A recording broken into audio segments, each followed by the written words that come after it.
The Dukes of Dice are brought to you by Game Toppers, the St. Louis Chamber of Commerce, and listeners like you. Welcome to the Duchy. It's time for another episode of the Dukes of Dice podcast, a proud member of the Dice Tower Network.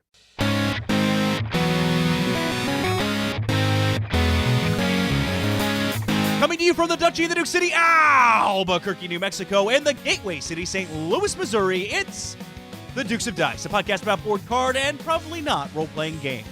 Today, the Dukes review Atlantis Rising from Elf Creek Games. Then the Dukes take a look back at their review of Cubitos in their Dukes Double Take. And they recap Sean's visit to St. Louis. And now, the Dukes of Dice.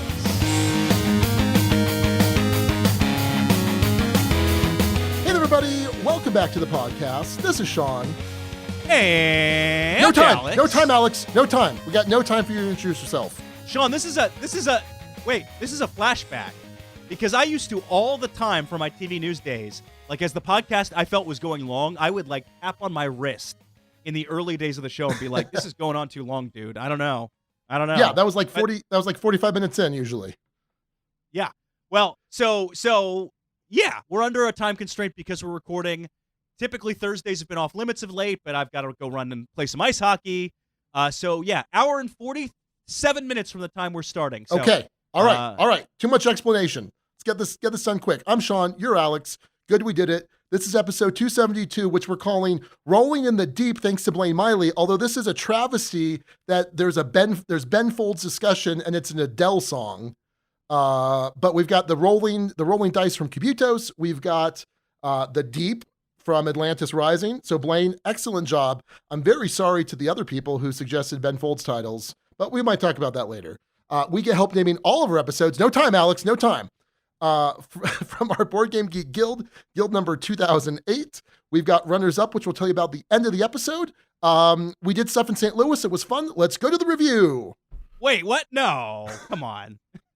Okay, we got some time. I'll slow it. I'll bring it down. It's been a very hectic day, and by the way, I'm at the office still, so I've got my alternate recording setup here, which might sound a little bit different. Yeah. And as I mentioned before we started, Sean, fewer spiders to worry about. Much fewer spiders, thankfully. If I were at the old office, there were plenty of spiders and other creepy crawlies. But here on the 5th floor of our building, we're good. I don't know that I've seen any spiders in the last 2 or 3 years since we've been here. Well, that's good. Yeah. Okay. Good stuff. We were even talking about spiders with your parents when I was in St. Louis. Yes. But let's get into it. Let's get into it, shall we? Yeah, so instead of talking about new plays, I think primarily this segment, we can't be slaves to the format, Sean. We have to break out from time to time, and especially for the occasion of you and Raquel getting some vacation time in beautiful destination St. Louis, Missouri. Yeah. Yeah, so this started back in November of 2021 when I saw that Ben Folds was going to be going on tour. And in fact, I think this was the first stop on his tour, if I'm not incorrect. And he was going to be playing with the St. Louis Symphony Orchestra. And so I said, hey, are we coming out for this? Do you want to go to this? Do you and Abby want to go to this? And picked up the tickets and got airfare. And it was this last weekend that we made it out to St. Louis. First time in St. Louis, Raquel's first time as well. So that was pretty interesting. I'll tell you, Alex, I don't mind flying. I kind of enjoy flying, but I hate connecting flights. Man, they're the worst. Give me a nice straight shot and I'm good to go. But yeah, we made it out to St. Louis on Friday evening. We took an Uber from the airport to your place, and from there we got some barbecue. We got fork and fig, salt and pork. You had one of the words, but not the other. Salt and smoke? Salt and smoke. Okay. Tell the people a little bit about salt and smoke, Alex. So St. Louis is pretty well known for its barbecue. And look, for folks who haven't been here, a lot of folks, if they know St. Louis, know the Arch, they know Cardinals baseball, and they know barbecue.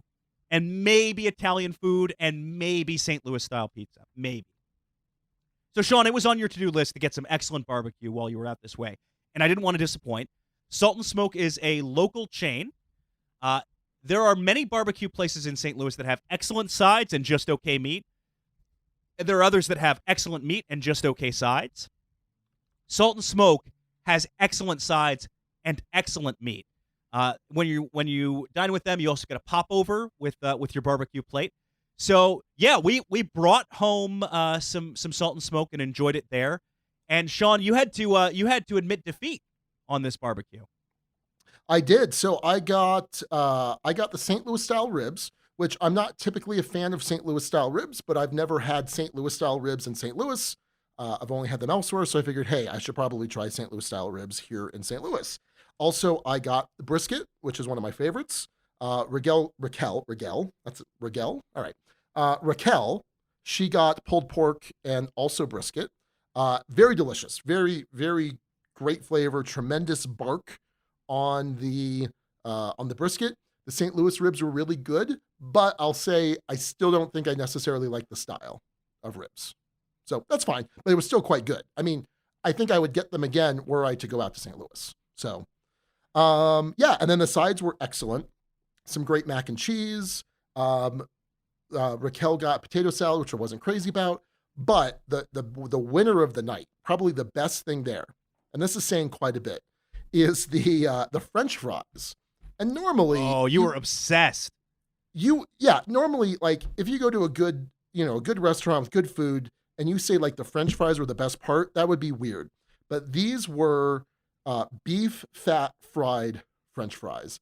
And boy, howdy, could you tell the difference, or at least I could tell the difference. I thought they were incredible, just incredible. And this was me coming off of a weekend where I had made fried chicken using duck fat, which changed everything. It was incredible. And then Mariah and I were talking about what else can we use the duck fat for? We're talking about French fries and all sorts of stuff.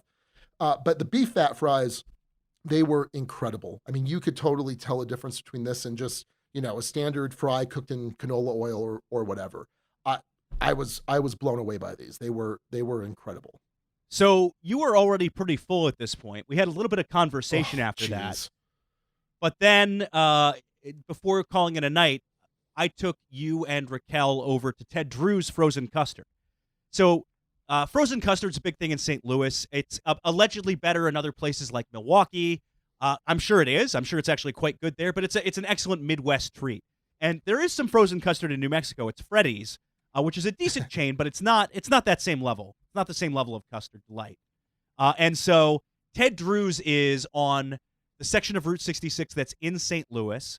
It is a classic roadside attraction, beloved by locals, well visited by tourists. It's not my favorite frozen custard in town, but it's the place I'll take anyone anytime they're here. So yeah, Sean, we got some frozen custard, and reviews on that seem to be pretty good as well. Yeah, they were excellent. So I don't recall, other than Freddy's, which again, it's a fast food chain. I don't know that it's great. It's fine custard.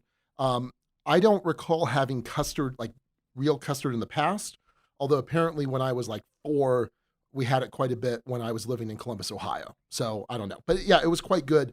But after that, between the travel and then all of the food, Raquel and I passed out on the couch, or on the couch, on the bed in the hotel room.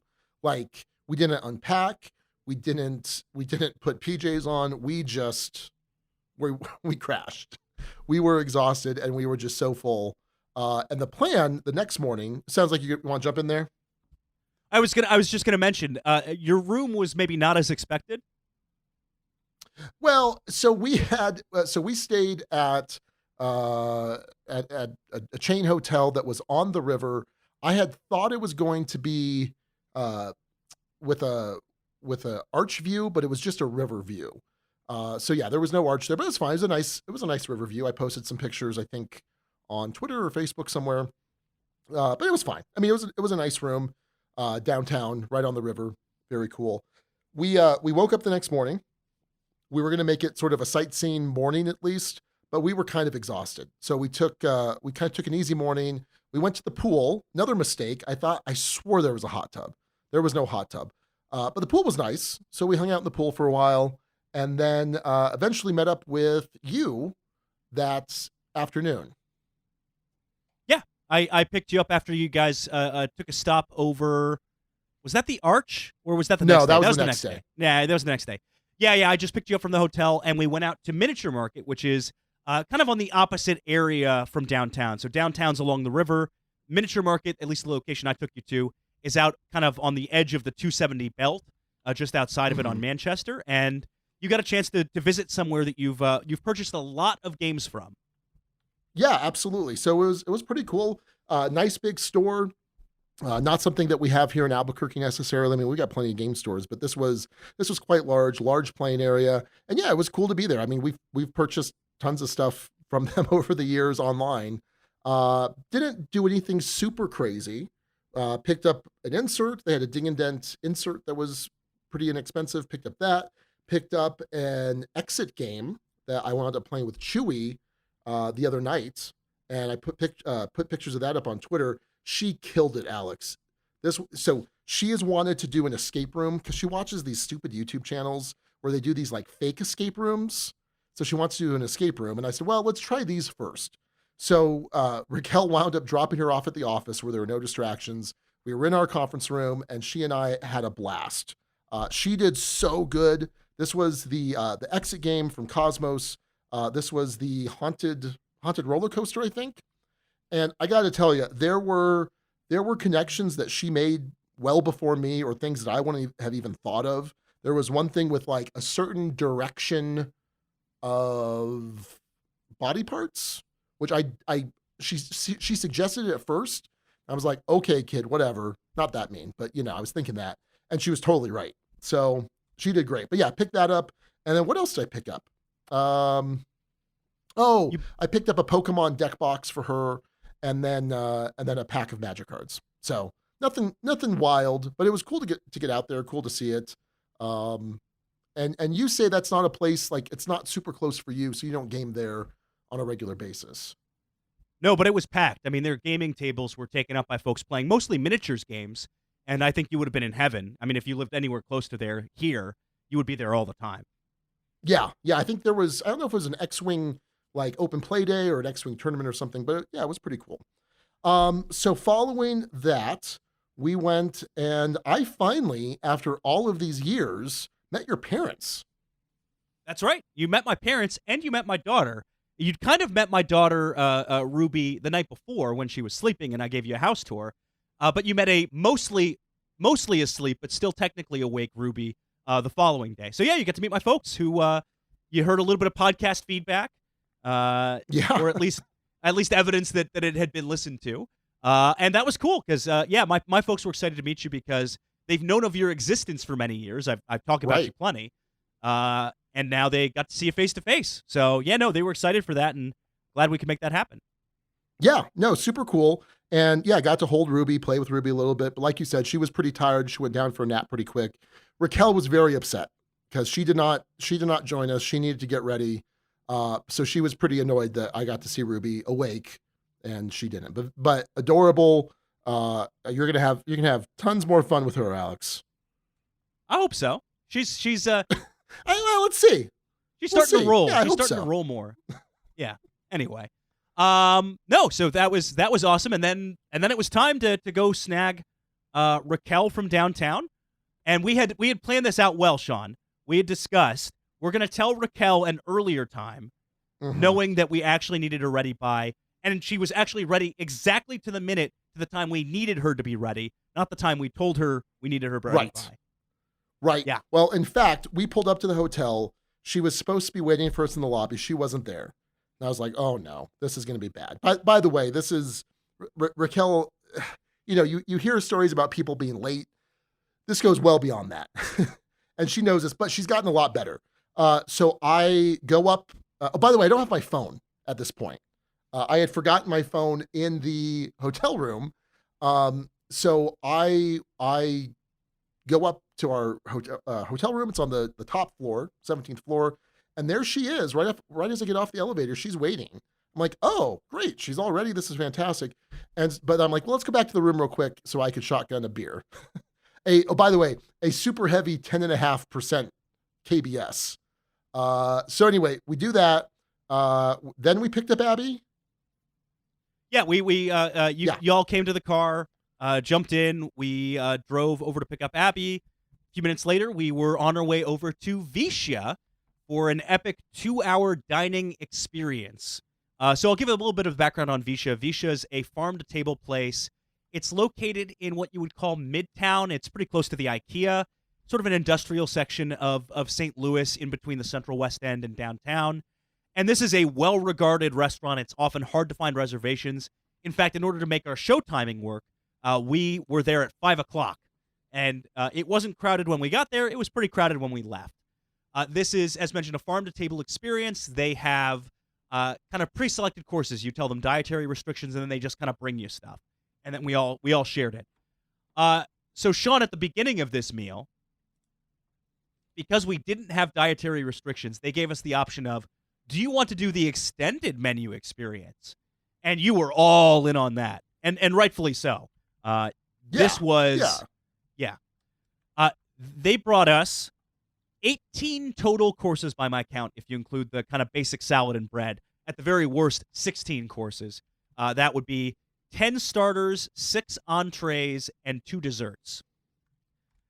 So we went hog wild at this place. Sean, what were some of your favorites from that meal? So there was these mussels in a poblano. What was the puree? It was poblano and something else. I don't know what else was in there. Well, it was green. Dill? It was bright green. Feels like dill was in everything, but maybe not. Yeah, there was a lot of dill. That was quite good. There was this butter poached egg yolk with mushrooms, weird mushrooms though, super weird mushrooms, but super delicious. With a ham consomme that was incredible. That was super good.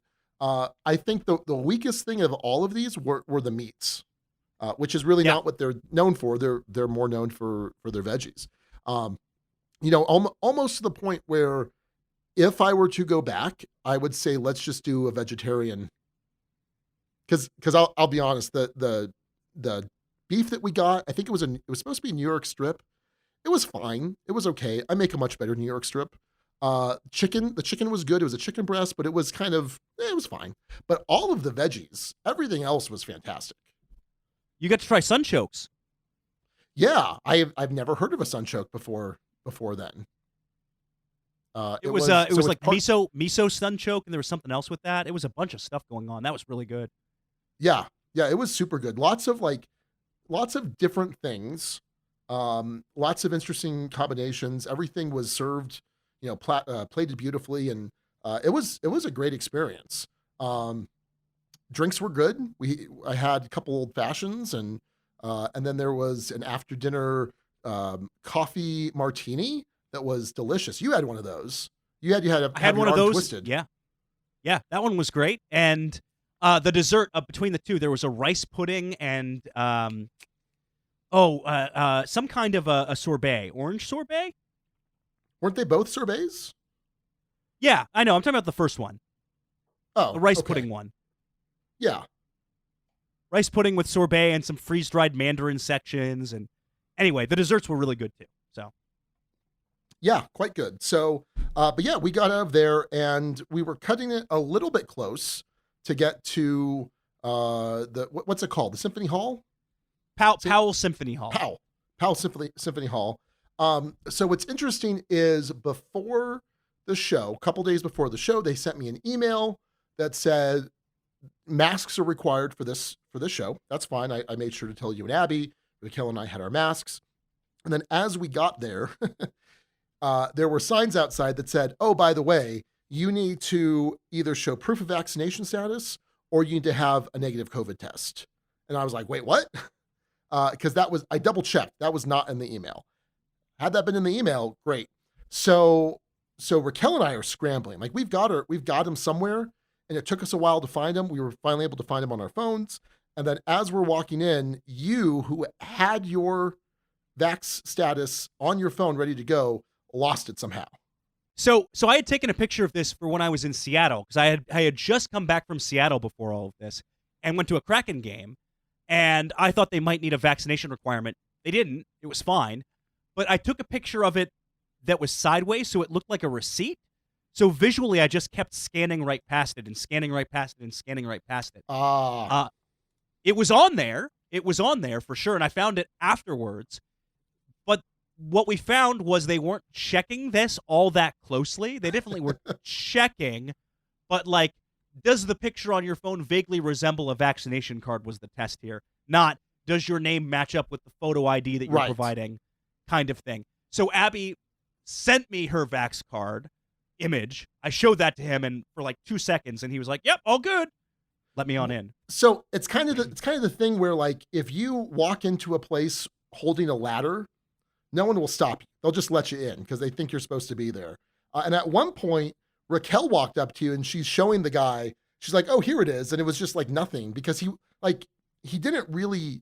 I don't even think he looked at mine because it didn't look like the standard vaccination card. This was like the New Mexico Department of Health like screen. And so there's no way he recognized that. It's not like he knows all of the various 50 states Department of Health websites to so anyway, when we got in, just as Ben was walking out, we were sitting down just as Ben was walking out.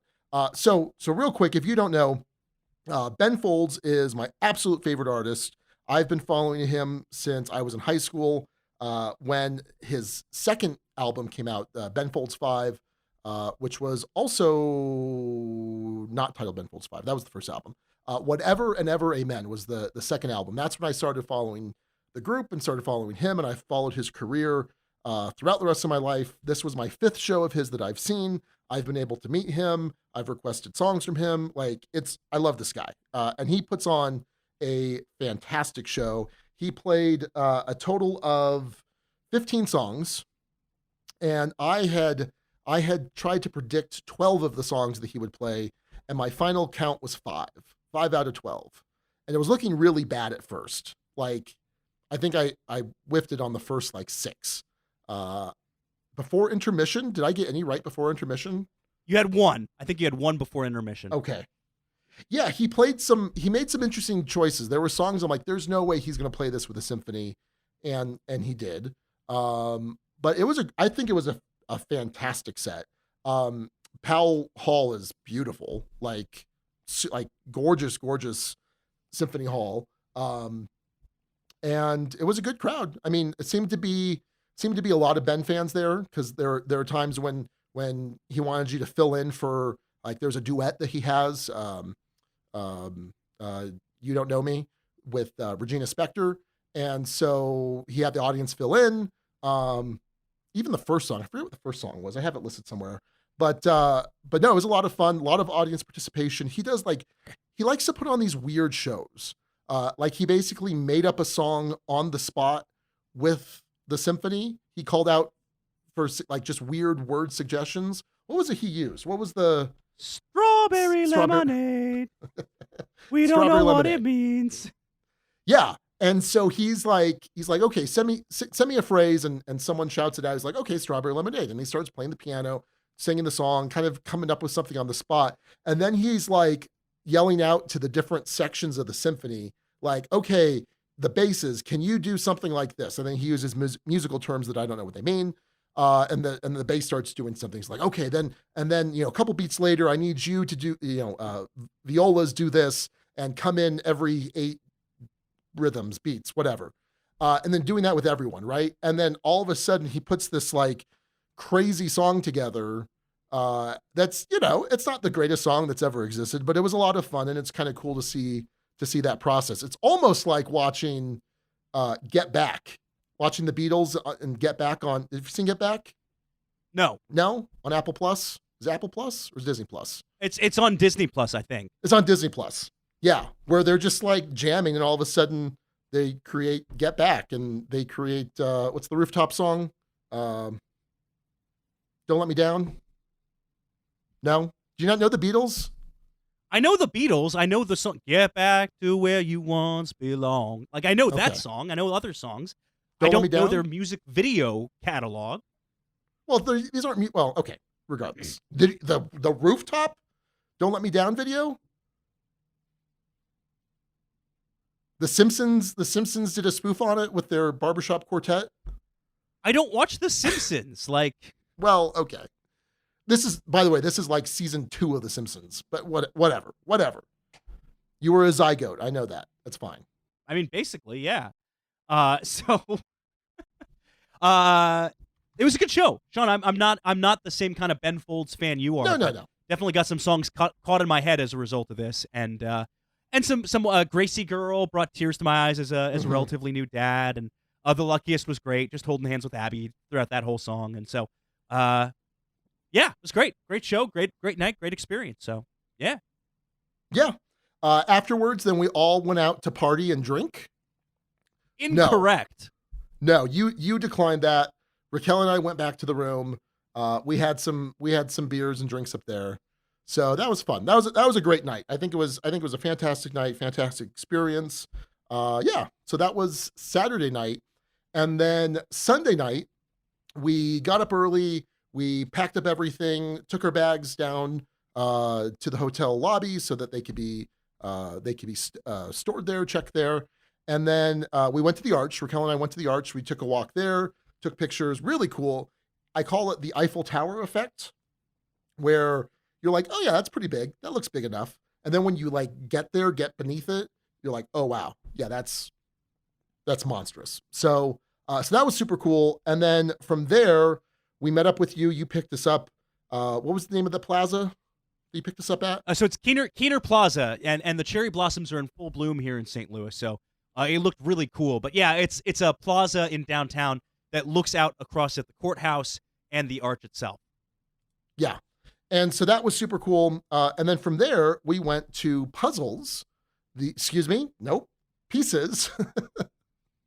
Pieces, the board game cafe, where there was more drinking. There were mimosas, there were Bloody Marys, there was an IPA, I believe, at one point.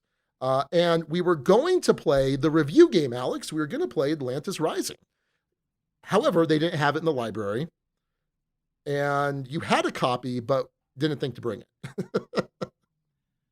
They're not usually a huge fan of outside games because they have a big library themselves, and it just would make it weird to track. But yeah, they didn't have it. The good news on that, though, Sean, was we got to play a Dutchy favorite.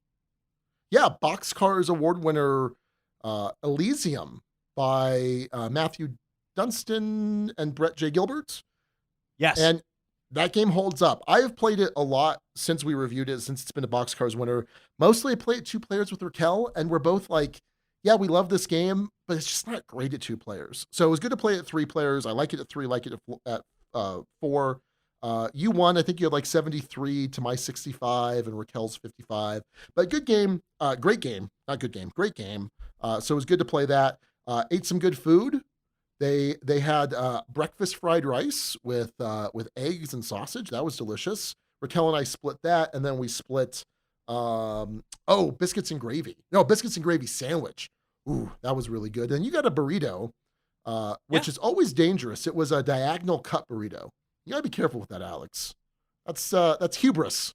Yeah, it wasn't the most well-designed burrito, but it tasted great. I had no issues with the taste. But yeah, it was definitely cut in such a way where not everything was going to stay in that thing. Right. Well, from there, you dropped us off. You declined to come with us, which I understand. We went to the City Museum. That's what it's called, right? That's correct. So this is museum is not really, well, it's not the wrong word. Maybe it's not the right word, but this is, they have all of these different experiential exhibits, things that you can climb and things you can slide down, and they've got a bunch of taxidermied animals and bugs and weird architecture, like they have, what do you call the things above buildings? Not gargoyles or whatever, but just like the overhang, like the artistic overhang things. They had a whole installation of that from St. Louis, the city's history. Lots of different stuff. They also have on the 11th floor, they have a rooftop with all of these weird attractions. So there's this bus, this like old school bus that's like hanging off the corner of the building, We get to the 11th floor, and I spend most of my time in the center of the roof. I do not like heights at all. I am not adventurous at all. Raquel goes in the bus, and she's like, okay, that was kind of scary. I'm like, good, I'm glad you had fun. There's this other like wrought iron enclosure that's like right on the edge of the rooftop, and you go up like three more stories in this thing. And there's this bridge to get over there, and Raquel went on the bridge, and then she's like, yeah, I'm out. I'm not going to go up that thing. There was a giant slide up there. I did. That was fun, a little scary. And just a bunch of weird stuff like that. Eventually, I'm just like, Raquel, we gotta get off the roof. I'm not feeling the roof. So we go down, we spend some time, at the various exhibits, and then we're like, all right, let's go to the outside. So on the outside, there's this giant apparatus, all of these like interconnected stairs and gangways, and there's these like little like two-seater planes that are hollowed out that you can like take stairs up to, climb inside, walk out on the wings that are enclosed, and it's massive. And it's I don't know how big it is, but there's 3 stories of this, and all different ways, kind of this labyrinth to walk around, and you're like, oh, how do you get over here? Oh, you gotta go through this little tiny house over here. How do you get up here? Oh, well, you gotta go up this thing, then you gotta slide down. And so I'm like, okay, this is cool. This is fine. Again, not crazy about heights, but for the most part, I'm okay with most of this. It was pretty strenuous because you're climbing and you're doing all this stuff. All right. So at the top of this thing, there is a plane. You come in the plane, you exit a window of the plane onto the wing, and then you go up about 5 feet to this crawl space, this crawlway. It's basically a rebar tunnel, probably about, I don't know, 4 feet in diameter, 4 feet in diameter, maybe. Yeah. And this is at the very top, right? So this is like 3, maybe 4 stories up. And it is about, I don't know, 50 feet, maybe 40 feet that you're crawling, slightly curved. And then you're going to crawl across that. And then it's a 5-foot drop or so. Again, you're climbing down rebar to do that. So I work myself up. I'm like, Raquel, let's do this. We're here. This is fine. It's safe. Let's do this. And she's like, okay. So she climbs up first, and I climb up after her, and I'm doing great. She's like, oh man, this hurts. Because the rebar, it's probably like, it forms like a crisscross of these like 4x4 squares. So enough for you to like put your 4x4 inches, enough for you to put your feet in, but not for your legs to go falling down or anything like that. And she's kind of on her hands and knees, and she's like, oh my God, this is so painful. I'm doing fine. I'm on my toes. Like, it feels like I'm doing stuff from like the old football days, and this is great. And I'm like, okay, Raquel, hurry up. So she goes down, she finishes, great. And I come to the edge to come down the last 5, the 5-foot drop to be done with this thing. And I realize, I'm going head first because you're crawling, right? I need to flip around now to go feet first. So I reposition to kick my feet out so I can go feet first. Not happening. I cannot turn around to go feet first. Oh no. Yeah. Bulky boy here. And I'm like, okay, there's this woman with a 5 or 6 year old, and she's like, oh, go back to the center. I think there's more room in the center for you to flip around.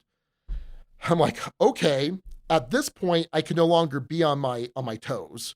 And I wind up, I'm on my stomach, basically pushing myself back across the rebar.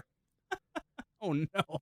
To this day, still, almost a week later, my torso is all bruised up. I don't know if you could see my arms. Oh yeah, no, I can see the bruises on your arm for sure. Yeah.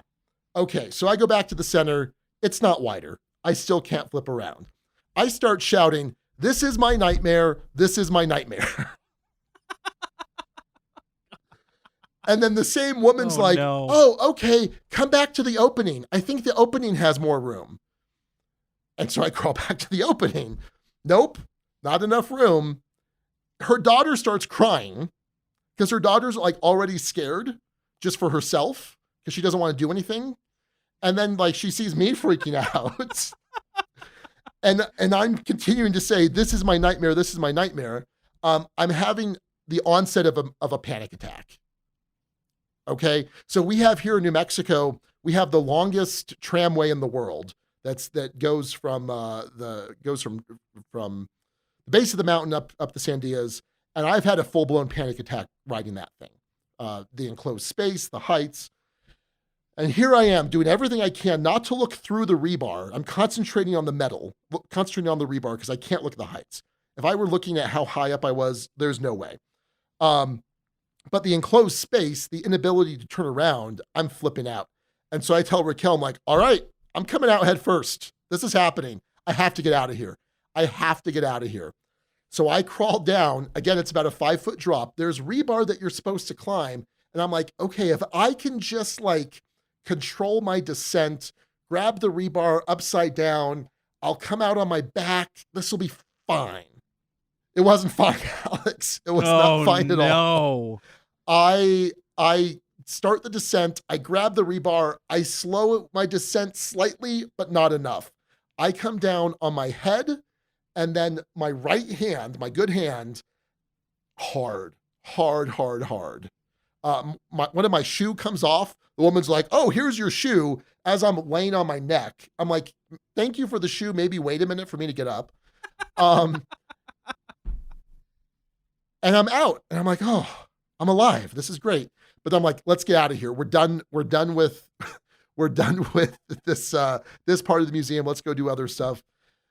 My hand is throbbing.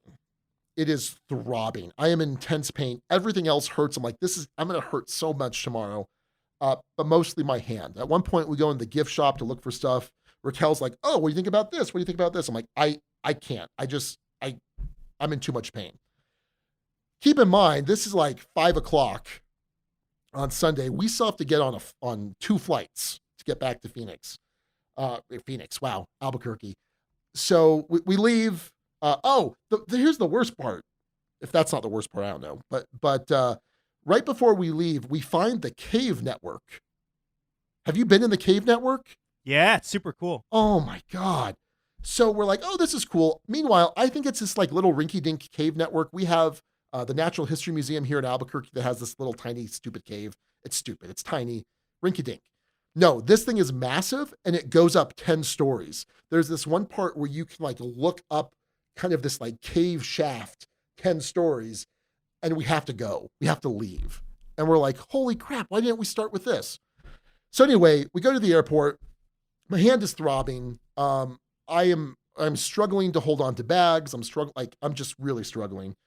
We make it home. And at this point, Alex, I don't think you can see it on screen right now. This is the bad hand. Hold on. I'm knocking the mic around. My right hand is still slightly swollen. Might be difficult to tell. Probably not able to tell. It looks a little swollen. Yeah. Sunday night and Monday, it was ginormous. It was massively swollen. I was going to go into work Monday. I was going to sleep in, go into work maybe in the afternoon. I couldn't. I was in so much pain. I had to ice this hand pretty much all day for it to be, yeah. So that was pretty brutal. And I hurt everywhere else too. Like apparently when you take a 5-foot fall on your head, that's going to do some damage. So yeah. I had jokingly told you before you went to this, like, hey, did you bring your knee pads? Because as you saw, you very much need them for this crazy place. And that does sound like your nightmare. That doesn't sound good. Woof. Did you have fun anyway at the City Museum? Did you like that? Yeah. They sell knee pads in the gift shop, by the way, which I totally would have gotten, and I will never do that thing again. No, it was cool. It was fun. You texted me. You said, hopefully City Museum was a worthy last stop, and you get home safe. So I said, we'll have a good story for the podcast regarding the City Museum. So yeah, it was cool. I would definitely go back. I will never climb through that thing again. Nope. But yeah, that was my St. Louis trip. I've almost gotten stuck in some of the areas under the floor, not quite in that big cave area you're talking about, Oh, but yeah. sort of in that in the there's another area where you can kind of get under the floor and crawl around. Yes. And I've definitely almost gotten stuck down there before. Yeah. So it's No. Yeah. Yeah, we saw some of those and we're like, who would do that? Like, and even if you had like little kids, like they go down there and they get stuck. Like, I can't do anything about that. I have a feeling this is not a new problem for them. Like, I think they have ways of fetching folks, or getting folks out of places. But yeah, it's an adventurous place to say the least. Yeah. So pretty cool. Pretty cool. My hand only slightly hurts now. It's only slightly swollen still. But nothing permanent, I don't think. That's still good. sore. Still sore though overall. Not great, but good, I guess. Well, thanks for coming to St. Louis. I'll ask this as kind of a way to wrap up the whole thing. Sure. From your impressions of the city or expectations of the city versus what it actually was, what was different, better, worse, the same? Like, how did it align? So yeah, I expected sort of a super family friendly Midwest city, which I think is exactly what it is. So really enjoyed it. I mean, we would definitely come back. There's plenty else to do in St. Louis, so we'll just have to wait and see when Ben Folds comes back. Yeah, or another artist. We get other folks too here. Yeah, no, it was a joke. It was a joke. Well, good deal. Well, that's our very board game light and very Sean and Alex reunited heavy discussion of a long weekend in town. Two board games. Talked about two board games. Yeah, you did get Exit in there. You snuck Exit in there as well. So very good. All right, after the break, with probably the same commercial. Sorry, Dad. My dad mentioned that we don't rotate the Game Toppers ads frequently enough. So after that break, our discussion of Atlantis Rising. Well, Sean, the Game Toppers 3.0 Kickstarter is in the books, and thanks to a whole bunch of backers, Game Toppers had a heck of a Kickstarter campaign, more than $800,000 raised to get more Game Toppers, new features, all sorts of fun stuff headed folks' way.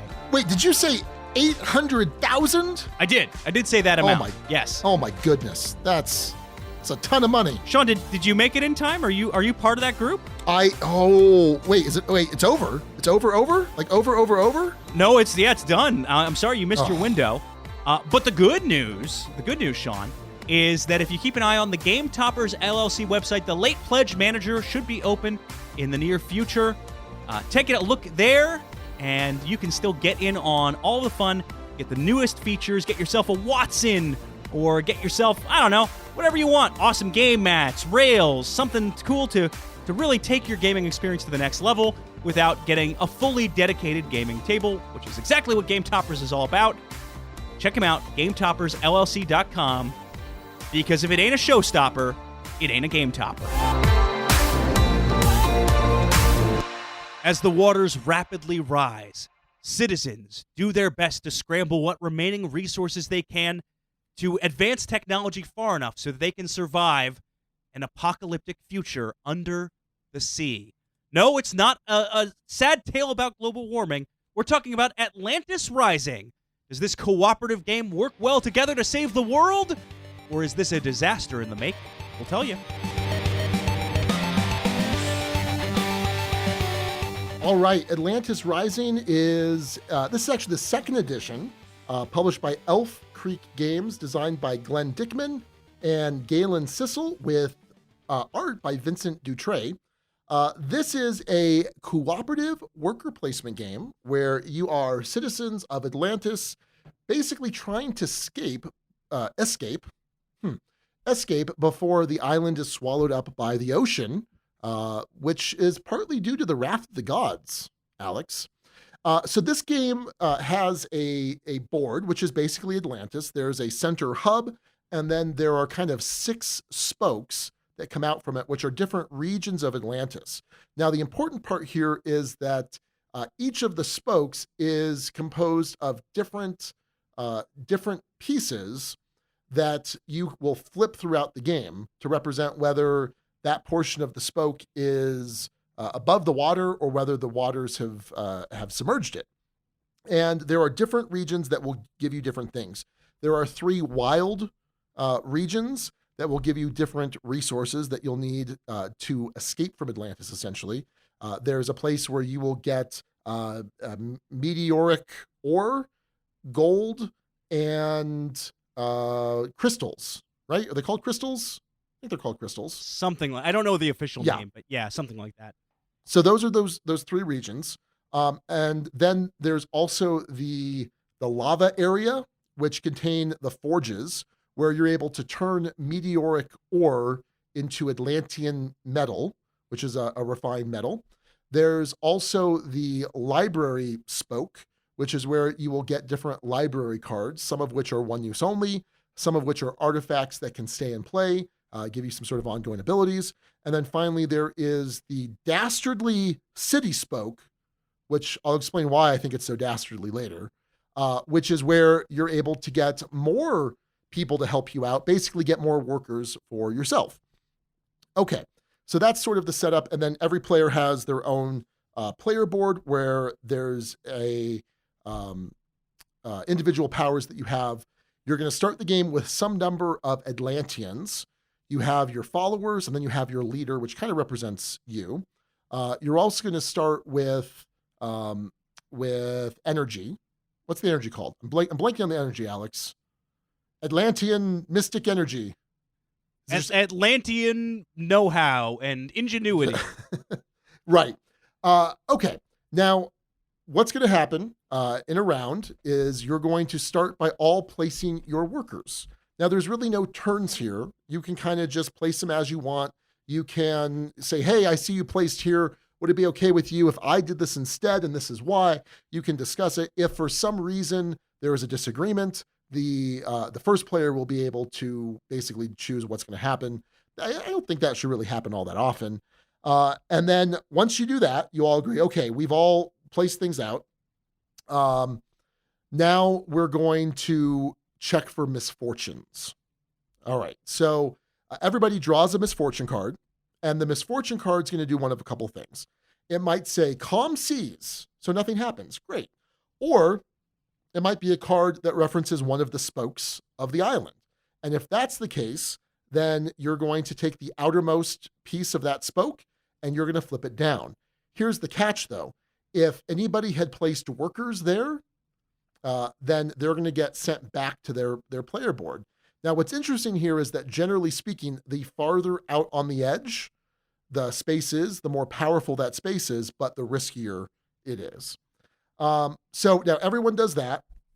Hopefully you have some people left over on the island. And at that point, you're going to resolve all of the different worker placement spots where you're at, depending or on the order of your choice. So let's talk about the wild spaces, the resource spaces. So for every worker that you have there, you are going to need to roll a d6, and you need to roll the target number of that space or higher. And some resources are easier to get than others. For example, the ore is the easiest to get. I think the initial ore target number is like a 3 or better, whereas the crystals are the hardest to get. I think the initial one is like a 4, maybe 5. And again, as you are forced to go more inland on the island, those target numbers get higher and higher, so they're harder to hit. Then the other spaces, the forge, this is where you're going to be able to turn in the meteoric ore to get the Atlantean metal. Initially on the outside edge, you might be able to turn in 1 ore for 2 metal. That's great, but then as you go in, it gets a worse exchange rate. The library spaces, that's where you can get those cards from the library deck. And again, on the outside, you're going to get to draw 2 and keep 2, whereas later, more inward, you may draw 2, keep 1, put the other on the bottom, or draw 2, keep 1, discard the other, depending where you're at. And then finally, you have the city spoke, where you need to place 2 workers in a single spot. And then there's a target number. I believe it starts with 7, and then it goes 8s and then 9s. And if you roll on 2 dice equal to that number or higher, you get another worker. There is a modifier that makes it easier. Basically, as the game progresses, the wrath of the gods will increase, which is good and bad. It's good because it will make getting workers easier because you'll add a certain number to your die roll. But it's worse because the higher the wrath of the gods is, the more island tiles you have to turn over at the end of each round. All right, now I didn't mention 2 other spaces. So there's the space in the middle of the island, which is kind of always safe, sort of, where you can get more of that energy. Additionally, there is the unbuilt center of the power core. Because what you're trying to do is you're trying to build this machine that's going to open up a gateway so the populace can escape. Now, in order to do that, you're going to place workers on the center of this unbuilt machine. If you place them there, then you're going to be able to turn in the resources you've gathered to build one of the various components of the machine. There are, is it 10 components that you need to build? I think it's 10. And I don't know the exact number. They all have some combination of, the gold and the Atlantean metal, whatever. Now, what's interesting is when you build these, they may have a one-time effect, like take a submerged tile and flip it back over. Awesome. Alternatively, they may have a new action spots that might be a little bit more efficient or just different from what you have available to you. So as the game progresses, the island's getting smaller and smaller, but you're also opening up new spots to place workers on with these different parts of the machine. So you resolve all of those things, and then at the end of the turn, you are basically going to have to turn over additional island tiles based on the Wrath of the Gods, and then the Wrath of the Gods increases. I think the first 2 turns, the Wrath is 0, and then it goes to 1, 2, 3, and then it sticks at 3 until the end of the game. And basically, the game will end in one of 2 ways. Either you are able to build all of the modules, all of the parts of the machine, and then build the central power core, which is super expensive, and everyone has to be able to contribute something to that power core. Or the island gets swallowed up by the ocean, and you lose. I should also mention, I didn't talk too much about the energy, what the energy is used for. You can spend 1 energy to keep from having to discard one of the library cards that you've drawn. You can use 2 energy to put up a mystic barrier. You can have 1 mystic barrier per spoke, and it basically negates a flood card or that particular misfortune card from affecting that island, but then or affecting the spoke, but then that barrier goes away. You can also use any number of energy to increase the die that you roll to get resources. You can also spend 5 to unflip a tile. And I think there's another one. I think you spend 4 to do something, and now I'm completely blanking what that 4 is. 2 for the barrier. 2 for the barrier. 2 for the barrier. That would be an expensive barrier. But anyway, you do that. Hopefully you survive. Otherwise, the island sinks, and you either all make it off together or you all drown together. That's dark. Oof, a dark game. 4 for the barrier. 4 for the barrier? Is that I'm looking at the possibly player right? aids. That's how it works. Wow, then I guess I was cheating, and I still lost horribly both times. Oh, no. Not horribly the second time. It was pretty close the second time. Well, Alex, all right. This is something that you brought to our attention because you played this at your recent retreat before you were sick. What were your expectations going into to playing this game? Had you heard about it? Did you know about first edition? Well, so I didn't know about first edition. I'll give a disclaimer here, which is that I have a buddy who works for Elf Creek Games based locally in St. Louis. The company isn't. He is. Patrick, who I've mentioned from time to time, he works for Elf Creek. I'm not recusing myself on this one. I'm not so close to the company. And to be clear, the copy I have is not a review copy. This is one that was purchased separately. I wasn't able to get a copy in time due to shipping, logistics, and all sorts of fun stuff. So not even a review copy, but I'll at least disclose the connection just so it's out there. I had heard whispers of good things about this game, if that makes sense. I had heard, oh, it's a cooperative game. Yeah, Atlantis Rising, pretty good one. You should check it out. And I never cared enough to go seek it out myself, but it was always one where if the right convention situation emerged or if someone had brought it to a game night, I would have been happy to play it, but I didn't know a ton about it other than the theme, and broadly it seemed to be a decently regarded cooperative game. Had not played first edition, don't know a ton about it. What about you, Sean? I was completely unaware of first edition. I was completely unaware of second edition. I knew you played it and you thought I might like it. You seemed to enjoy it. So I was like, okay, we'll give it a shot. Cooperative worker placement. I get a little bit ahead of ourselves here with the rulebook. I watched Rodney's video for Watch It Played. And what I will say is, as I was watching the video and as I was like learning a little bit about it first online, it reminded me of a game that I had attempted to design, which not again. Which was a one versus many worker placement game, where the many were space explorers, and there were these wormhole networks, kind of like Stargates, more like Stargates, and the many player was trying to cut off the connections between the Stargates, and the players were trying to reopen the connections and then trying to kind of build a final thing to win the game. So it reminded me quite a bit of that, except cooperative worker placement as opposed to one versus many worker placement. So I feel ripped off here, but that's fine. It's all good.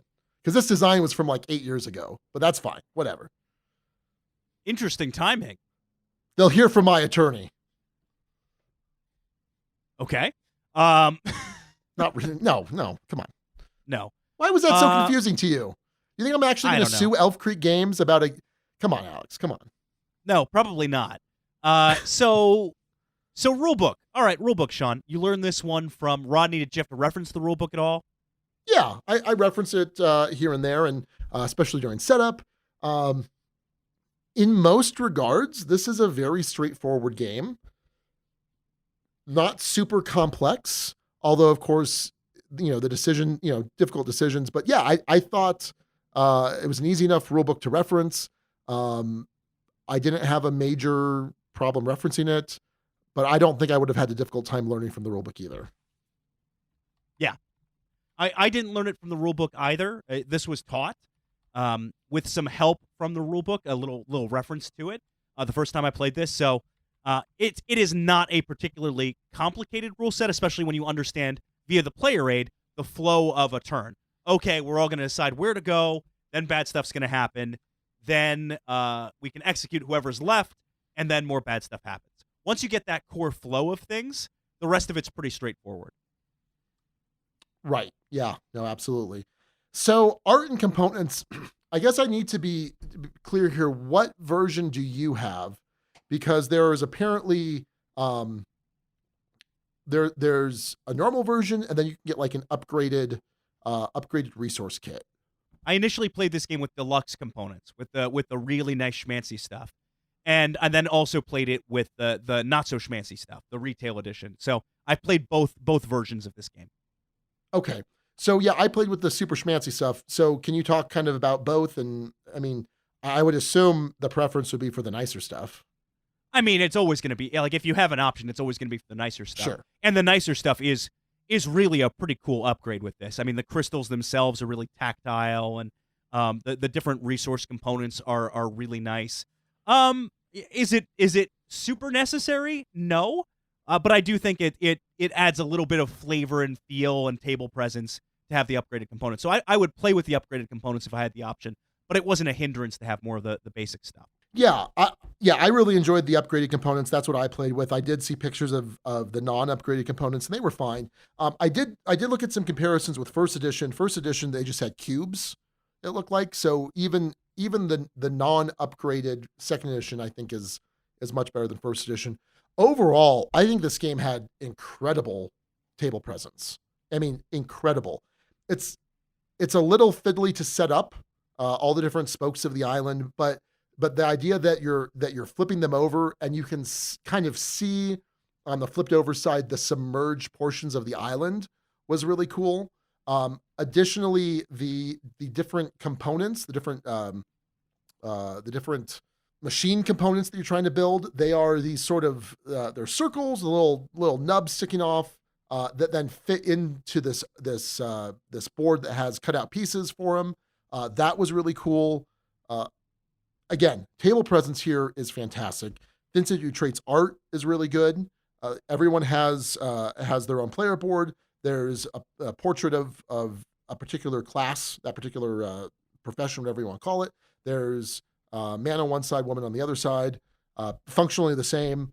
Overall, I found this to be a very impressive game, art-wise, component-wise, table presence-wise.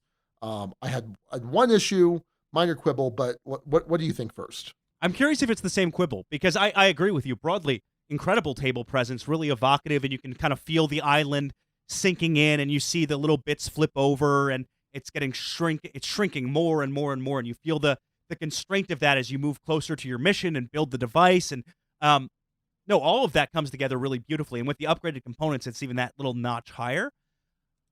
Sean, let's see if we agree on this. It was sometimes difficult to tell what you were trying to sink. Yeah, it's not super clear from the card says sink the mountains. Well, which of these are the mountains? I don't know. And had to reference the rulebook to get a sense of, oh, this is what they're referring to. And we screwed it up. I mean, some of the visual representations of these things don't really line up with what the actual thing is. Yeah, my first game, in fact, I was sinking the wrong pieces. And I had to fix it. I had to fix it later on the second round. Yeah, it's not particularly clear. They don't have, so on the setup, they needed to say, okay, this particular spoke are the mountains. This particular spoke is the hills. They didn't do that. And so you have different spokes that could feasibly be one of two different things. And eventually it was fine. Eventually, once I knew what was what, it wasn't an issue, but it did take the couple rounds to get that right. So that was annoying. It was an unnecessary hiccup and something that's, you say minor quibble. I would say it's just a quibble. Like this is something that was foundational to what do you do in the game? How is this thing advancing in a negative way? So I noticed that pretty strongly too. Do you think it's a minor quibble to discuss whether the quibble is minor or not? Yes, that is a minor quibble for sure. Are you saying minor quibble? I don't know. I'd go with just a quibble, not a major quibble, mind you. I'm a quibble master, Sean. Well, there you go. I don't know what that means, but anyway. All right. Well, let's talk about gameplay here. Let me just say this first, Alex. I got in 2 plays of this game. Alex, both of those plays were solo. Oh, Sean. No, Sean. What? You have friends, Sean. There are people who love you. You would think. So I made plans to go to Empire on Wednesday. It was an off Duke's night, but I was going to play with Rory, and Rory was going to set up some other people to play with, and then Rory flaked out. Rory pulled a Rory, if you will, and he's like, "Well, I've got some staff there, but maybe they can play with you. Have them clock out or whatever." When I showed up, the staff was playing their own game. And I'm like, how much time you guys got? And they're like, oh, we just started. So I don't know, hour and a half. I'm like, okay. I'd reached out to local Duke's crew on Discord. But that was late because Rory told me late that he wasn't going to make it. And I'm like, all right, well, I guess I will start playing the solo and then maybe I'll finish and then maybe they'll finish and someone can join me. But no, I played solo. Both of my plays, which I'm not crazy about. I don't think this is the moral equivalent of being drunk on margaritas. But it's not great. So I at least played the game, Alex. At least played the game, right? Look, you've spoken intelligently about it so far. This is nowhere near the same as the infamous, I can't remember the name of the game now, but the Gaia Project. the Gaia Project incident. This is not at that level. But it's like, come on, man. Come on, man. Come on. Well, we didn't play in St. Louis. I think that was kind of the expectation. That would have been a fun thing for us to actually play a review game together. And then I set it up for Wednesday, and yeah. And unfortunately, with things going on this weekend and with your schedule, like I actually can't record Saturday, can't record Friday. So like it had to happen tonight. So it is what it is. But what I will say is that going forward, that obviously needs to be a caveat. In addition, I expect to enjoy this game more with a group of people. I enjoyed it still, I would say, a pretty decent amount solo, and I am more than happy to play this game some more with a group. So that's good. That's good. I think what's interesting about this, Sean, is I had the exact opposite player count. We played this at, I think, 5 or 6 on my initial play of this game. Oof. And what's interesting, so I actually don't know how solo works, Sean. Do you play with how many characters? Like as many as you want, basically? Yeah, you play with 5 characters, and then you also get the hologram. And the hologram is something that gets used in a 2-player game as well. And the hologram is basically an extra leader. And on any given turn, you shuffle up the other leader tiles that aren't in the game, and then you draw the top 2, pick one, and that hologram has the ability of that leader that round. In addition, you get the automaton piece, which can get placed out with other Atlanteans. The automaton doesn't generate an action itself, but it gives you +2 to a resource roll. Ooh, okay. Yeah. So that's that. That's how 2-player and solo play works. And what difficulty level did you play? The easiest. Uh-oh. And I'll tell you, the first game was bad. The first game was super bad, but I immediately I'm like, okay, I'm going to play again. I totally see what I did wrong. Definitely need to prioritize this, get some early cards, get some early workers. And my second game was a lot closer, but I enjoyed the first game well enough, and I was frustrated enough by how poorly I did that I wanted to jump back in and get a little bit of retribution, but still lost the second time. So the big group one of this, Sean, was down to like a card draw or 2. We won, but it was very close. This game difficulty wise is not for the faint of heart, and you have to get a sense of. I mean, we got our butt kicked on our very first turn because we're like, yeah, put people towards the edge. No worries. How fast can these things sink anyway? And it turns out very fast when you're drawing that many cards from the deck. And that's, I think, something that you get a very clear sense pretty early on of the timing of this, that, hey, this is about to get nasty. Be ready for it. Best laid plans can go to waste unless you very carefully set up leaders. And what I'll say I enjoy most about this, Sean, is that simultaneous piece. Everyone does everything together, then stuff happens, and then you can kind of resolve in whatever order.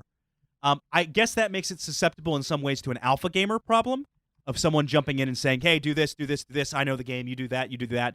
Because there's technically nothing other than the decision points and the collaboration that is secret information. It's not like, say, a Pandemic where I have a hand of cards, which I might keep secret, or some other cooperative game that gives folks an element of secret information. This game doesn't really have that. It can, I guess, with some of the library cards, you could keep those secret. But, a lot of folks don't, I guess. So what I like is that combination, though, of leaders. Where do I put my leader to get the most benefit from this effect? What am I going to protect from sinking long enough to get use of actions out of? Who can I recruit? Do I focus on workers? Do I focus on building up? Or when you have a bunch of people around the table, you can kind of prioritize different things and collaborate. And there were these really cool moments of synergies. I'm going to go do this, go do that. I'm going to beef up your dice roll so you can get this done. And there's this teamwork and this working together that culminates in everyone has to contribute to the finale. Everyone has to contribute to that last piece. Mhm. But again, folks with more knowledge of this game could very easily take over in a game. I have a feeling if you play with new players, you're going to have a lot of words of advice for them as you go through this experience, Sean. Sure. And I agree with you. I think that the leaders were really interesting, and that's something I was able to kind of see all of them at a certain point, and use benefit from those abilities and use those abilities. But I definitely think that um, if you're not using those leaders to their fullest, then you're losing some efficiency. And I think, and I kind of think too, that there might be a turn that had come up for me where this was the leader I chose for the hologram component, um, and it really wasn't what I needed right then. Like this would have been great last turn when I was trying to get a certain resource, and this would have helped. And so I almost wonder if that's the leader that you have in a multiplayer game, do you feel like this is my duty, this is my role? Um, eh, do you think that's the case? You're nodding your head. Yes. Yeah. I think of this to make kind of a hockey analogy. In hockey, certain players fill certain roles, right? Oh, Some folks are your scorers, they're your skill guys. They skate really fast, they're expected to snipe, but they're not expected to get into fights.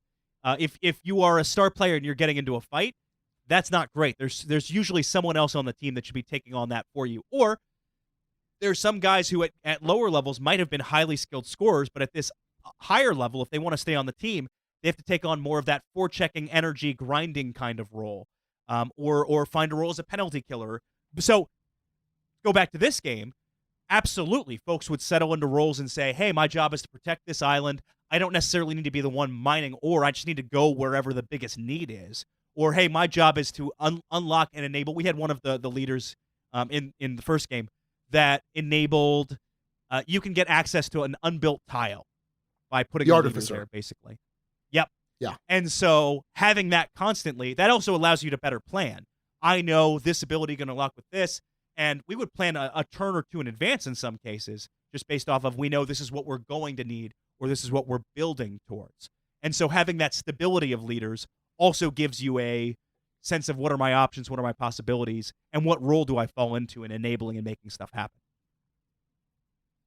Right. Okay. That's kind of what I figured. And I don't. I mean, is that a potential problem? Is that a strength of the game, or it is just what it is? I think it's a strength of the game more than it would be a weakness. I like that the roles themselves, the leaders have interesting enough abilities that you end up specializing. To me, it didn't feel monotonous. I could see how it could if you played the same leader multiple times, but there was just this sense of camaraderie that comes out with this game that I think has that be avoided. It feels really rewarding to play a role. It feels really rewarding to my leader was there, therefore this didn't sink, therefore we were able to get resources out of this before something bad happened. Even if you're not personally gathering those resources and building the thing, at least you're in position to do something cool. So, no, I think it's a strength of the game, not a weakness. Okay. Yeah. That was something where I couldn't quite make that determination for my solo play, and Sure. I could have seen it go either way. So that's interesting to hear. Sean, did you find the deck interesting, the different options and ways? Because it's not just, hey, this thing sinks or calm seas. It's the library burns down or some other Yeah. things will happen in that deck. Yeah, so part of that is how you build the deck. So like at the easiest level, there are I think 9 calm seas, and then you can have fewer calm seas. I believe there's an equal number of the other, spokes of the island, and then there are special misfortunes. Um, yeah, I thought those were interesting. It was certainly, um, it's kind of like the pandemic deck.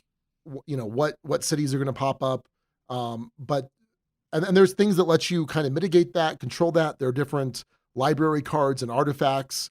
Like I had in one game, I had an artifact that said, once per turn, you can draw 2 cards from the misfortune deck and choose one to resolve and choose one to discard. There's a lot. Yeah, there's a lot going on there. And, sometimes you're like, okay, I'm going to risk it. I'm going to risk placing my guys here on this outermost spot. We've already seen a couple of this card come up. It's super unlikely that the mountain card's going to come up, and then boom, it does. Or hey, I that was a good guess. I played that pretty well. Just due to random chance. Additionally, there's leaders that give you options where if you are on a spot, if your leader's on a spot and it gets flooded, then everybody can try and resolve their action at that point. So there's ways to mitigate that. But yeah, I liked it. I thought it was cool. I don't have a ton else beyond gameplay here, Sean, other than to mention, again, it can be pretty tough, even at the easiest levels, but having a stable set of leaders does make it easier on a planning basis. So, Sean, I texted you something. I don't know if you saw Yeah, that. I'm like, you're just texting me random pictures of Ruby? What's going on? Sean, I wanted to remind you that there are people who love you and that there is joy and happiness in the world, and you don't have to play games alone. Thank you. That's very helpful. Very adorable, Alex. Very adorable. Yeah. All right. Well, Ruby had a good day at daycare today. Just saying. Well, that's good. That's good. Let me. All right. Here's my complaint. Here's my major complaint about the game. Overall, lots of things that I liked. Enjoyed myself. I will play again. I do not like dice rolling to succeed or fail to take certain actions in this type of game. Okay. So certainly I'm fine with a randomness in terms of, how many of a certain resource do I get? I'm okay with that. Like, oh, I didn't roll well, I only get one of this resource. But if I roll really well, maybe I'll get 2 or 3 of this resource. But just like pass fail, and keep in mind, I understand that there are ways to mitigate that. You spend some of that energy. There are some library cards that can help you. I understand all of that, but it can still be kind of frustrating, especially when you may just be losing actions because the tile that you're on gets flooded. Maybe you're 2 away on this particular spoke, and it's just super unlucky that you flip 2 of the same card. You're like, oh man, I thought I was going to be fine. So that's frustrating. And then there's no guarantee that you're going to roll the right target number. I had one game, Alex, where every time I sent workers to the city to get new workers, I failed every single time that game. That was my first game. To the point where after the first 3 rounds, I was like, you know what? When there's a choice to burn to flip city island tiles, I'm just flipping the city because I'm not even messing with it. Yeah. Even when it was like, +3 or whatever, that was super frustrating. That was super frustrating to me. And you need to invest heavily on those spaces to have them pay off too. That's not a minor investment. Right. Yeah. It's because it's 2 workers, and you could split that up in a multiplayer game where I place 1, you place 1, but only one of us gets the benefit if we're successful. But still, it's 2 workers. That was frustrating. That was incredibly frustrating, that first game. Even the second game, I only succeeded once. Because I'm like, all right, I'm gonna do this early. And in fact, I put 2 dudes out, or 2 sets of 2, and I failed the easy one, passed the harder one, and then I tried again the next round, failed again. I'm like, I'm done. I'm just done with the city. I'm just not going back to the city because it was pissing me off. It was making me mad.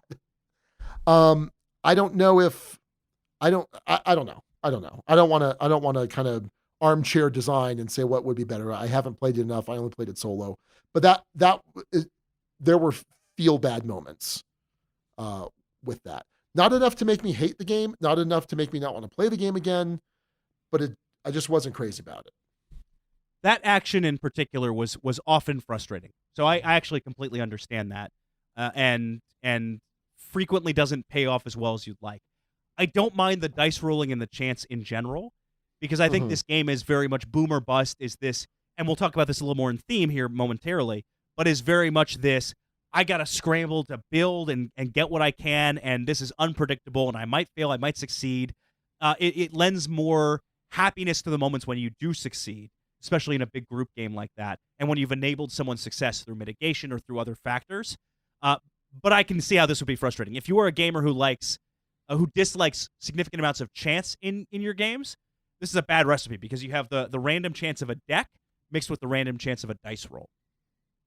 And what I'll say is, I don't have a problem with randomness and chance. It just kind of depends on the game. I mean, you play Twilight Struggle and there's all of these single die rolls. If you're making a coup attempt, it's a single die roll and it's only going to succeed on, a 3+ or a 4+. I guess it just depends. And in a Euro resource management worker placement game, it was a little bit off-putting. I get it. Yeah, I can see why, but I think it's kind of what makes the game special in some ways, at least for me. All right. So, yeah. Theme. Yeah, there's a theme. You're trying to escape Atlantis. You're trying to, so you're not trying to rise Atlantis. You're trying to get the people off Atlantis so that I don't know. It's a weird title. And go into space. You're going into space. Are you? No, I don't know. I'm making that up. I have no idea what you're doing. I will say the flipping over of the tiles and the shrinking of the island and things getting harder and harder to do. Some of the individual cards and bad extra effects, that all felt thematic. And I'd say the game as a whole has a thematic experience, especially with the upgraded components. So it resonated with me. I don't know. I agree with you, though. I don't know if I have a clear sense of exactly what we did it. And it's probably right there in the rule book written down. But just feel-wise, there isn't a clear sense of that. Yeah, I mean, I think there's a very immersive aspect to this game. I mean, and I think a lot of like cooperative games where, everything's collapsing around you. I think they're good at evoking that. So yeah, I thought it was a fairly immersive experience, even as a solo play. And I could see it being even much more so with more players. I think you need to experience this with more players. Hopefully that'll happen before the double take. So, Sean, final thoughts. How does this go as a solo game on a scale of 1 to 6? Alex, you forgot to do guild comments. Nope. There aren't any. Oh my goodness. What's up with that? I don't know. Okay.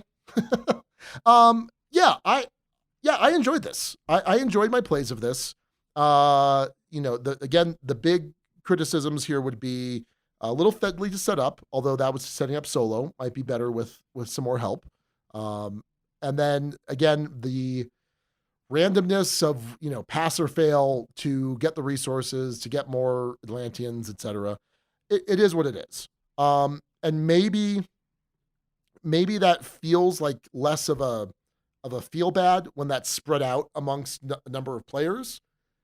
But when it's just you and you're just like, boom, failed my gold, boom, failed my crystals, boom, failed my ore, you're just like, wow, okay, great. That was a wasted turn, except the island got smaller. But yeah, I am happy to play this again, and I think I will likely play this again very soon. There are a number of people at the shop that do want to play this. So we rate everything here at the Dukes of Dice on a 6-point scale. Game is poorly designed but playable, not necessarily fun. 6 is an all-time favorite that is a contender for the top 10. And let's see what's going to happen here, Alex. There's the Sean Curse of the Midweight Euro. I think it's fair to say this is a midweight Euro. Wouldn't you agree? Yeah, midweight cooperative Euro, but well, sure. Okay, so a lot of times, not by design, and not necessarily intentionally, but there seems to be a whole score lower for midweight Euros, unless it's like a wow. Like it has to wow me. This game didn't wow me, but I don't think it gets a drop. I think it's pretty good. I even thought about playing this with Chewy. I think she might be able to play this with me. So I'm going to give this, I think, somewhat surprisingly. I'm going to give this a 4. A good game, worth playing, just not all the time, belongs in the Duchy. I think on one hand, the midweight Euro might be pulling that score down. I think on the other hand, I'm trying to be a little bit generous since it was a solo play, and I feel like I would enjoy the multiplayer cooperative play a little bit more.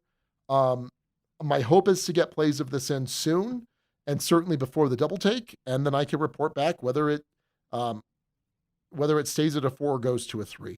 I don't envision this going to a 5 for me in any way, shape, or form, but certainly staying at a 4, I think would be solid. Makes sense. Well, and I'm not surprised. I thought there was a good chance you would enjoy this, and I think with more people, that score will solidify. I don't think it'll get higher than a 4 for you, but I think that's about where it should be for you, if I had to guess. Sure. So, Sean, I am somewhat unresolved here. I'm between a 4 and a 5. A good game worth playing just not all the time belongs in the Duchy. 5, a great game, will rarely turn down a play of it. And it's tough. This game does a lot of things right. The look and feel of it, the interesting decisions, that blend of chance, that thematic feel and flavor. Abby enjoys it. I don't know if I have enough negatives to bring it down, but just kind of gut feel's been more of a 4-ish, I thought, coming into this. But as I'm talking it out, it feels like it should be a 5, right? Does that say? Have I sounded like a 5 throughout this review on this one, Sean? Yeah, I think so. I think I could see this as a 5 for you. Okay. Well, that's what it'll get then. I'll call it a low 5 tentatively, and we'll see if this comes back to the table and ends up being a thing. But really, a very fine cooperative game. Really thematic, good table presence, and brings something new to the table. Maybe a bit of an alpha gamer problem. We mentioned this sort of weird component thing with the deck, but by and large, not a lot of negative things to say. So I'll go low 5 for now. Maybe one of those built-in double take 4s. I'm not sure. And I'll say, Alex, I think this is a fantastic precedent where I get to dictate your score for you. I think we need to do this going forward. 100%. Okay. Sean, how do I feel about this game? Well, Alex, let me tell you. All right. Well, that'll do it for the Duke's review of Atlantis Rising. Solo, so sad, very sad 4 for Sean, and a low 5 for me. You are listening to the Dukes of Dice, proud members of the Dice Tower Network. For other great shows in the network, check out dicetowernetwork.com. Back to Alex and Sean for this week's Dukes Double Take. Next up, looking back on episode 247, Loch Ness Monster, where we reviewed Cubitos. Sean, I gave this one a listen. You gave this one a 4 at the time, and you were a little bit upset about that because you said it suffered from a comparison to Quacks of Quedlinburg. If Quacks of Quedlinburg didn't exist in this racing, push your luck dice game, you would have given this a 5. But you liked Quacks better, so therefore it was more of a 4 for you. And that was sort of a subjective thing, not an objective thing. I gave this one a low 6. And much like this last one, very few negative things to say. Love the variability, love the theme, thought it was a beautifully designed game. But I was clear, low 6. Low 6. And what did you listen to the rest of it? Did I criticize you for the existence of a low 6? I just kind of stopped at that point. So okay. I don't remember. It's possible. I don't know. Go back and listen to the episode, 247. I don't think you can have a low 6. I don't think there's such a thing. Well, that's what I gave it at the time. So whether you gave me grief for it or not, it's lost to history unless you go back and listen to episode 247. So Sean, have you played Cubitos since? I haven't. And it's on a pile to sell, but I don't know that I'll sell it for whatever that's worth. I think that's worth something. If I had to sell it right now, would I sell it? I don't think so. I liked it. And again, I think this is something that Shui could play. I don't think she could quite play Quacks of Quedlinburg yet. She's close. But yeah, all right, let's see here. A good game. So 4. This is simpler than Quacks, isn't it? Yeah, this is simpler than Quacks. So I'm saying she could play this. I'd rather play Quacks, but I don't know that she could play Yep. Quacks. So Wait, but this is simpler than Quacks. I'm so confused. what are you confused Or about? Quacks is simpler. Quacks is No. simpler. No, I think this is simpler. In terms of No. in terms of I always find it difficult to remember to be able to read what all of the tiles do for the ingredients, and I think she'll struggle with that, especially because I think the iconography is a little bit harder, and then also just sort of the mathiness and understanding probability and chance, I think is a little bit harder. I specifically remember thinking I'm very close to Chewy being able to play this game, playing Cubitos, and I think she could right now, and I think she'd have fun with it right now. I don't know that she could play Quacks right now. Interesting. Okay. All right. So is yeah. this still a 4? Oh, wait, yeah. Is it still a 4? Good game, worth playing just all the time, belongs to the Duchy. I think it's a 3. You said you're not selling it, and then that seems to answer the question. But maybe I am. If I've got to make more space for 40K minis, then yeah, it's gone. Let me come back. Score, You man. say some things. Alex, tell me what my score is. It should probably be a 4, maybe on the lower end. No. Anyway, how about for this? me- Alex, I'll tell you what to tell me my score is. How about that? Oh, okay. All right, think about that. Sean, I have played this game since, and it still does hold up. I think 6 was probably a little over-enthusiastic at the time. Mm-hmm. I think this is a clear 5, which really, if you think about it, is probably what a low 6 is anyway. I don't think a low 6 exists. Yeah. Well, it does, or it's a high 5, or take your pick. But anyway, it's now officially classified as a 5. A great game will really turn on a play of it. I still think this game is excellently designed, has a lot of variability, phenomenal, and I disagree with many members of the Duchy as part of that. But yeah, it's not quite 6 level for me, but it's definitely up there. It's a really good game. Great game, I would say. Hence the 5. Sean, what am I telling you your score should be? Let's go to the guild first. Oh, man. All right. Plenty of guild thoughts. Brett Maurer said, I played Cubitos a couple times now and just don't understand the hype it gets. Seems fiddly to me managing your dice pool, and while I like all of the dice variability for each game, it just fell flat for our group. I'd give it a low 3. I'd try it again, but there are other racing games I'd play before this one.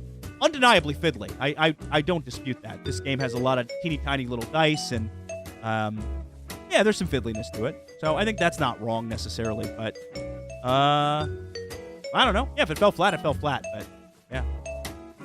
All right, and then Chris Holm. Cubitos was super fun, more fun than Quarriors. This meeple chase game is a low 5 for me. Because I knew the pandemic would prevent opportunities to play it, I hadn't added it to my collection. It's available in stores though, and I'll add it soon. BJ from Board Game Gumbo says, by now we've played every scenario in the book and still enjoy the racing. It's a fun dice engine roller, but it's even more fun if you have time to play it back to back to back in one night. The mechanics flow away, and it's all about the engine building. And that's true. It is a race game, but also at its core, kind of an engine builder too. So. And then finally, Phil Speck said, Cubitos is a fine game in a vacuum, but it didn't give me any reason to return to it. A high 3 for me. All right. Well, that's going to do it for the Duke's double take of Cubitos. Sean, where are you at with this, man? What am I telling you to say? It goes from a low 6, which doesn't exist for Alex, to a 5. And then for Sean, bleep, bloop, bloop, blurp, blurp, blurp, blurp. I don't know. Why am I struggling with this? Why am I struggling? I feel like I'm struggling I don't know. with this. And if you still want access to it now and think Chewy could play it, that sounds like a 4 to me. All right, let's give it a 4, but let's do a double take a year from now. Make a note, Alex. Oh, I'm not going to make a note. You have to remember this. This you've put this burden on yourself now. All right, I'll remember it as 2 weeks before Chewy's 9th birthday is how I'll remember to discuss Cubitos. Sure, that'll track. You won't remember it as perhaps my birthday, Sean. It'll be my 34th birthday at the time. When's your wait? Is your birthday tomorrow, right? Yeah, man. Okay. Tomorrow as of the time of this recording. So, anyway. Rapidly approaching. All right, that'll do it for the Duke's Double Take. 6 to a 5 for me, 4 to a 4 for Sean, though he wants to revisit it in a year. Okay. Before we wrap things up, and Sean, we're coming in under the gun. I think we'll wrap up on time here. Yeah. Honorable mentions. The best of the rest. The names we didn't pick. Joshian Gurr came with Who Lives in a Pineapple Under the Sea? Referencing the very SpongeBob SquarePants like cover of Cubitos and the Under the Sea in Atlantis Rising. And then Brett Maurer suggested Race to the Bottom. Of course, Cubitos is a race game, kind of to the bottom of the ocean with Atlantis Rising. And that's just, that's a well-known phrase. Race to the bottom. Never a good thing. Kyle Kelly with, there were a couple of one-word suggestions. He came up with crap, as in, oops, this island is sinking, but also kind of referencing craps, as in, rolling a bunch of dice. So pretty cool, pretty clever. 2 dice. You roll 2 dice in craps. But that's fine. All right. Well, I tried to teach you, Alex, but yeah, but you didn't. So well, you failed to learn. I think that's how I'll describe it. All right, and then King Everything is Splendor suggested Gateways. I think we're referencing there, of course, the Gateway Arch in St. Louis, as well as the Gateway, the portal, the mystical or the cosmic portal in Atlantis Rising. I guess there's kind of gateways in Cubitos, like no, no. Gateway. I mean, maybe, but his reference was more of a gateway or entry game, I guess. Oh, sure. Yeah. Okay. Yeah. And then Phil Speck with the one Ben Folds reference that'll make the cut. Battle of Who Could Care Less. Which was not a song that we heard Ben play. And this was more of a reference, just to, I think he didn't care about Cubitos? Correct. Is that right? Or Atlantis Rising. Let's see. Cubitos is a fine game in a vacuum. Yep. And then he hasn't played Atlantis Rising. Won't be seeking it out. Nothing grabbing my attention. Maybe your review will change my mind. Wonder if it did. Battle of Who Could Care Less, though. Fantastic song from Whatever and Ever Amen. And then here's a runner-up to the runner-up. Another Ben Folds song from Baker Mitchell. Sean's Last Night in Town, which is a reference to Steven's Last Night in Town, which, Alex, we did hear Ben play, which I was completely shocked that made it into a symphony version. But yeah, also from Whatever and Ever Amen. Very cool. All right. Well, that's going to do it, Sean. We're on a time clock, and time is up, man. Time is money, and time is up. Yeah, let's get you out of here so you can go to hockey practice and so I can get home and play some dicey dungeons on Steam. That's going to do it then for episode 272. Thanks again to Blaine Miley, Rolling in the Deep, which Alex never sang. Rolling in the Deep. What? What? Yeah, it's the Adele song. That was exactly it. Wow. Until next time, this is Sean. And Alex. Duke you later, everybody. Sorry, Adele. Thank you so much for listening to the Dukes of Dice. Today's episode was recorded in the Duchy on the day before Alex's birthday, April 7th, 2022. Our theme music provided by Carbohydro M from his Prime Legacy album. The Dukes of Dice are a proud member of the Dice Tower Network. For other great board gaming podcasts, check out DicetowerNetwork.com. And for all the dice in the Duchy, go to DukesOfDice.com. Find us on Twitter at Dukes of Dice. Join in conversations on our Board Game Geek Guild. Find us on Facebook and subscribe to our YouTube channel. Thanks to our sponsor, Game Toppers. You can learn all you need to know about Game Toppers at GameToppersLLC.com. Remember, if it's not a showstopper, it's not a game topper. We'll see you back here in 2 weeks. Until then, game on.